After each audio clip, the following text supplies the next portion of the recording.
occurs because most cameras do save pictures in JPEG format. So yes, and that's why you should only buy cameras that shoot in RAW, and then always shoot RAW. This is, I know it's not so practical. They are big files, and then you have to process, and you can't really share them immediately if they're RAW or something. But camera that can do both.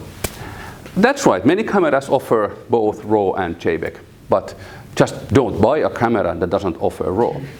So basically, after this course, we are not allowed to use Photoshop. We always have to. It was a joke. No, of course, Photoshop. Of course, Yeah, Photoshop. Yes, yes, yes, and not after the course. It's this is also active immediately. I mean, from now on, only shoot RAW. Don't buy a camera that doesn't offer RAW, and do a conscious image processing in Photoshop or any other software that can work with 16-bit images. No Photoshop alone. Only Yeah, MATLAB. Yeah, MATLAB only. MATLAB. Well, that. Anyway, cool. I think we have our. I think we do have our picture. So this is 3443. So the image number, this one should now be our sharp, low noise image. And now I will just quick change our ISO to 6400, and we'll take another. Done.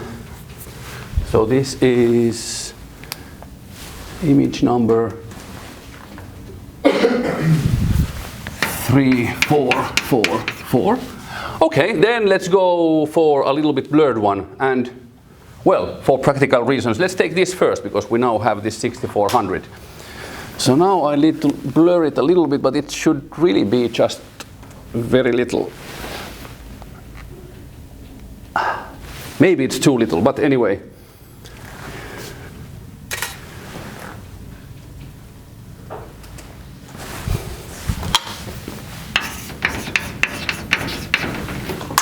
And then let's put ISO 100.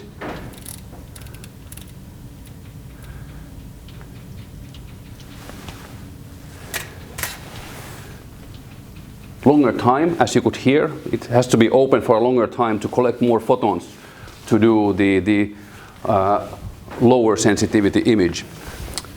So there it is, 3446. And then let's move to the next blur. Maybe let's see if I do the live view and let's focus. Yeah, I think this is pretty good, and the next one we'll do really blurred.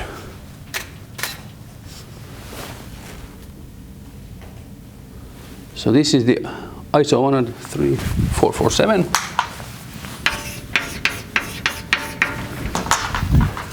Then I change the ISO 6400 and that's it.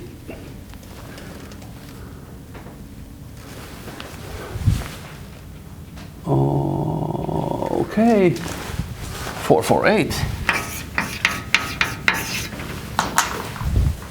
And now I will blur really considerably.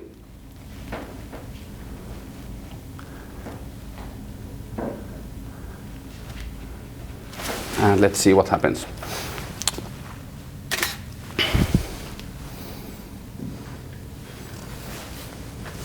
.449.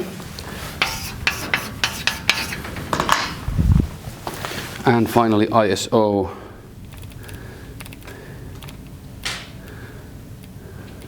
100. I guess.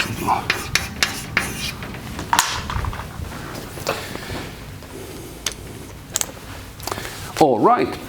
So then I think the next step is to move to MATLAB and actually first Photoshop to open these raw files, go from color image to grayscale, also I think turn them a little bit so that these are as vertical as possible, and then save them as 16-bit TIFF files, which in turn we will read into MATLAB and start our serious image processing. Okay, so let's move to MATLAB.